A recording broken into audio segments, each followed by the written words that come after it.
Hoy tengo nuevamente una invitada especial, nos visita Judith Arana, quien es consultora de inmigración y nos trae un tema muy interesante. ¿Cuáles son esos pasos para poder obtener la residencia permanente? De esta manera empieza Enfoques. Bienvenida, Judith. Gracias por tenerme aquí, Daniela. Muchas gracias, mucho gusto a todos. Mi nombre es Judith, como dijiste. Bueno, quiero nada más resaltar que hay varias formas de tener la residencia permanente, pero hoy vamos a enfocarnos en 3 nada más. Perfecto, qué bueno que haces esa aclaratoria y bueno, y vamos entonces a indagar un poquito acerca de estas 3 que nos vas a presentar el día de hoy.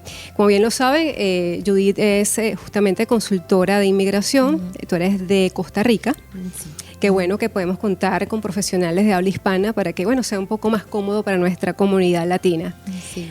Cuéntanos, por favor, Judith, cuáles serían esas 3 formas de tantas que existen, que ya lo aclaraste. ¿Cuáles son esas 3 que nos traes el día de hoy? Bueno, el día de hoy les traigo la primera, es Express Entry o entrada express. Ok, cuéntanos de qué trata eso. Bueno, esta está dividida en 3 categorías. La primera es Skilled Worker o trabajador calificado. Ok. Es diseñado más que todo para gente profesional, con títulos universitarios, gerentes o cualquier carrera universitaria. La segunda categoría es Canadian Experience Class o experiencia en Canadá. Okay. Para este tipo de categoría, como lo dice la palabra, la persona tiene que tener experiencia 1 año mínimo en Canadá, en una carrera calificada también.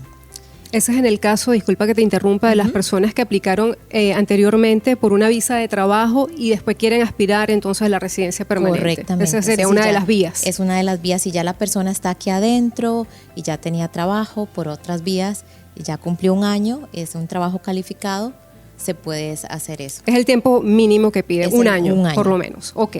Y la tercera categoría se le llama trades o oficios, ¿verdad? Que serían trabajos como, para darte un ejemplo, carpintero, plomero, o sea, trabajos que requieren técnicos, por decirlo así. Okay. Después, en esta categoría es muy importante el inglés.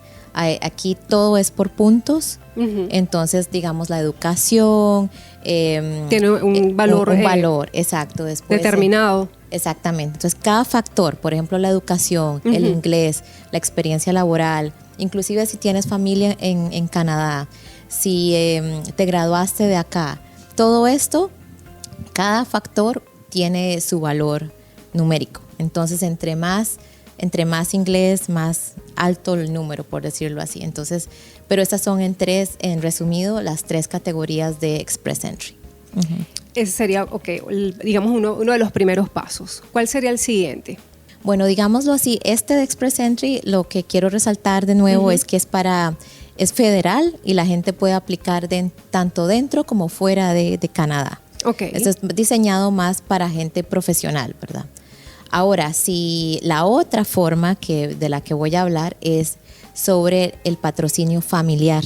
¿Cómo es eso? Entonces, este es si un residente permanente o un canadiense quiere patrocinar a su papá, a su mamá, a sus abuelos o a su pareja. ¿Cualquier miembro familiar? No. No, ok, qué bueno que aclaras eso y es importante. Okay. Sí, lamentablemente hace muchos años se hacía, pero ahora solo es padres, abuelos y pareja, hijos. Okay. Entonces, por ejemplo, la pareja puede ser esposos ya casados o puede ser unión libre, que es common law.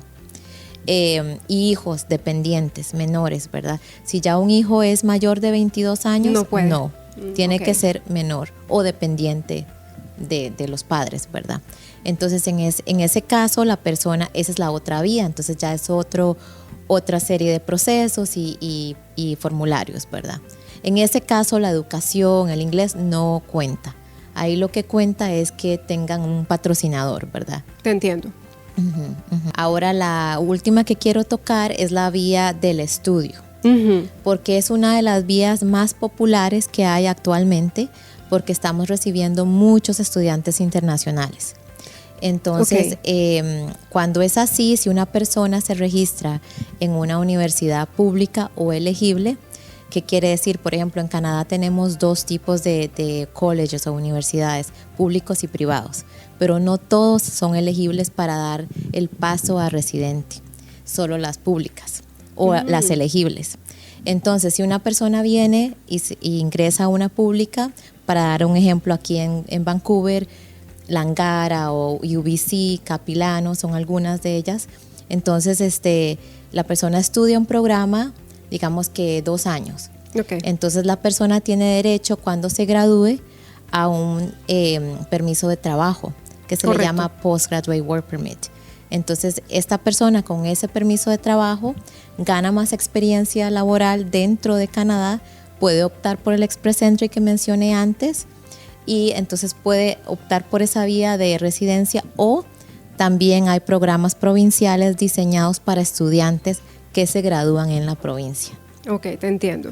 Entonces, es una de las más populares porque mucha gente quiere, como decirlo así, el primer paso para venir. Tal vez no tienen los estudios universitarios en su país o no tienen el inglés, porque en el Express Entry se ocupa un inglés avanzado, ¿verdad? Intermedio. Entonces, cuando no lo tienen, la mejor vía es venir a estudiar. ¿Qué nivel de inglés exigen en el Express Entry? Muy buena pregunta. Para el Express Entry, como mencionaba, las 3 categorías, cada una es diferente. Entonces, por ejemplo, el Skilled Worker, que es el trabajador calificado, para él ocupa 7 para arriba. Ok, bastante alto. Sí, algo para resaltar también es que no es cualquier examen de inglés que se acepta, porque algunas personas piensan que pueden hacer el TOEFL y no es así. Migración solo acepta 2, que es el CELPIC y el IELTS. Ok. Entonces, para esos casos específicos. Para migración, para efectos de cualquier proceso migratorio. Entonces, ya si la persona va a entrar a la universidad, pueden llevar otros, depende de la universidad. Pero sí, la nota es 7 para arriba para la categoría de trabajador calificado y para la categoría de la experiencia en Canadá. Pero para la categoría de oficios o técnicos, eso es más bajo, es 5 y 4. Entonces es como un poco más bajo en inglés ahí. Exactamente, todo va a depender de cuál de las 3 maneras la persona diga, bueno, califico para esta y en esta es donde me puedo enfocar. Sí, yo creo que, perdona que te interrumpa. No te preocupes. Independientemente de la categoría que cada quien elija, ¿cuáles son esas principales recomendaciones que tú puedes dar a la hora de aplicar a una residencia permanente? ¿Qué es los primeros pasos que debe cumplir una persona para hacer todo correctamente? Yo creo que el primer paso fundamental es hacer el examen de inglés. Eso es lo primero. Es primero, porque si la persona se da una idea, ok, tengo un 7, entonces ya sé, ok, puedo optar por la vía de Express Entry, de la entrada express, por la vía federal, puedo optar por trabajador calificado, pero por ejemplo, si alguien es ingeniero, ¿verdad? Tiene la educación, tiene la experiencia, pero se sacó un 5 en el examen de inglés, lamentablemente no va a poder optar por esa vía, ¿verdad?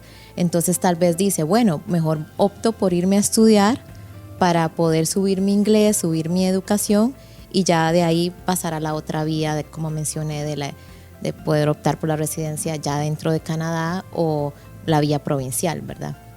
Entonces el primer paso, inglés. Lo primero. Sí. Y así mejorarlo. sabemos, por supuesto, qué nivel de inglés tenemos.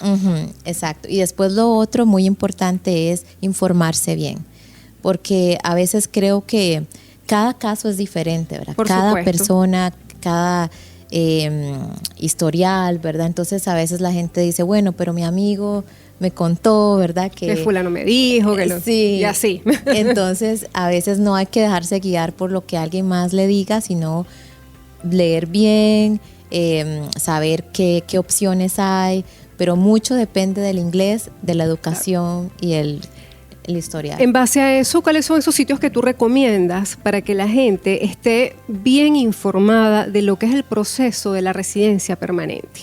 La página del gobierno de Canadá, porque es la mejor vía para... Y la oficial.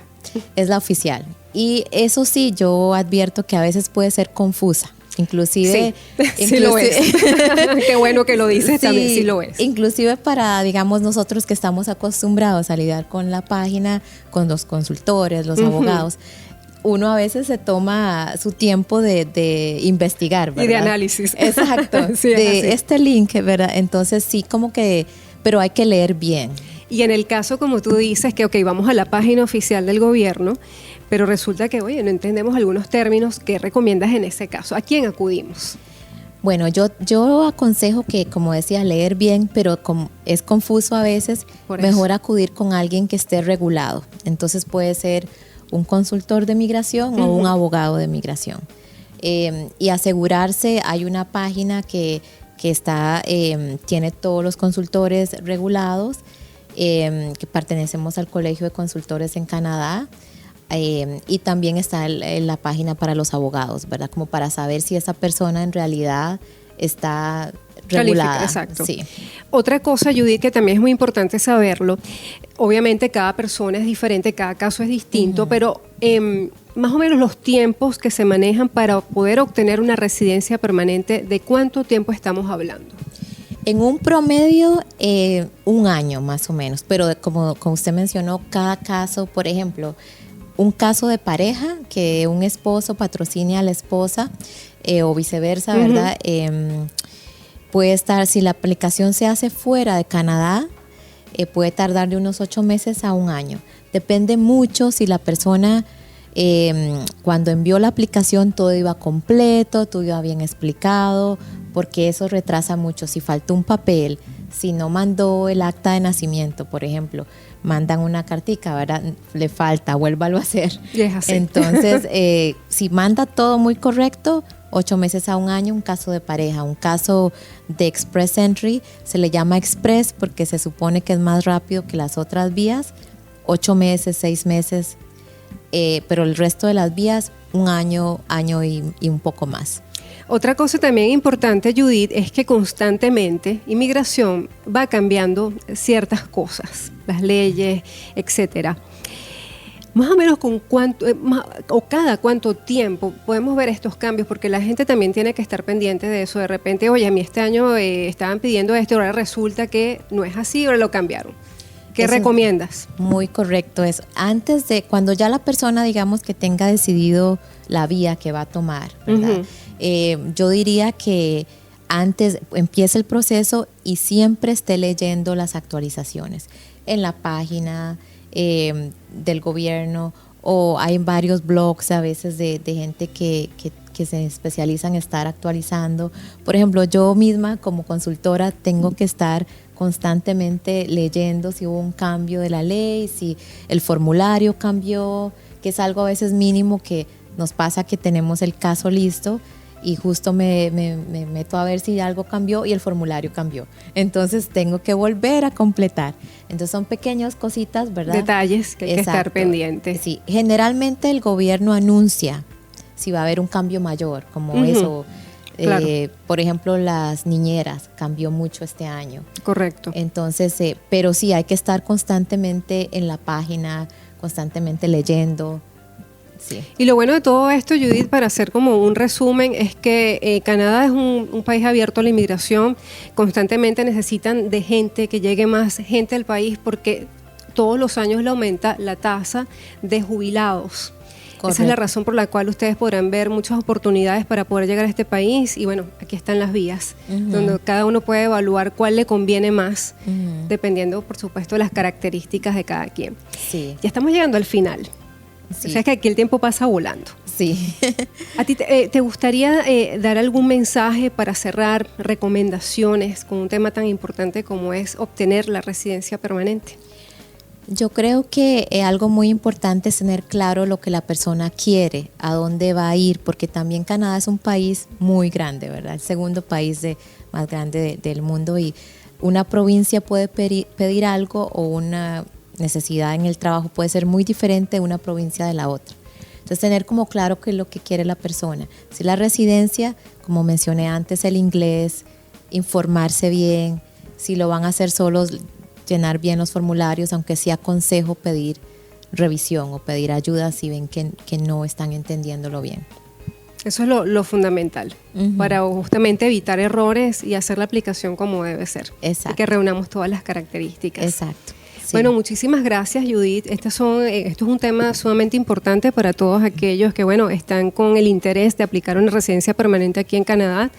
Nos dieron acá los consejos básicos que pueden cumplir. Aquí tenemos a una consultora de inmigración, está a la hora, habla español, que es importante también porque son temas a veces complejos y indudablemente necesitamos ayuda siempre. Sí. ¿Dónde te puede contactar la gente, Judy? Cuéntanos un poco de tus redes sociales, página web, todo lo que tengas. Bueno, sí, tenemos nuestra página web, es jaranaimmigración.com o jaranainmigración en inglés.com, y también tenemos nuestro email donde nos pueden contactar, es info@jaranainmigración.com. Perfecto. Y si no les dio tiempo a escuchar toda la información, allí nuestro equipo de producción les va a colocar los datos para que tomen nota y bueno, pueden entonces también consultar aquí con nuestra compañera Judith para cualquier duda que tengan. Claro que sí, estamos a la orden. Muchísimas gracias por recibirnos. Gracias a ti, Judith, por venir. Te esperamos en otras oportunidades con otros temas de interés para nuestra querida comunidad latina.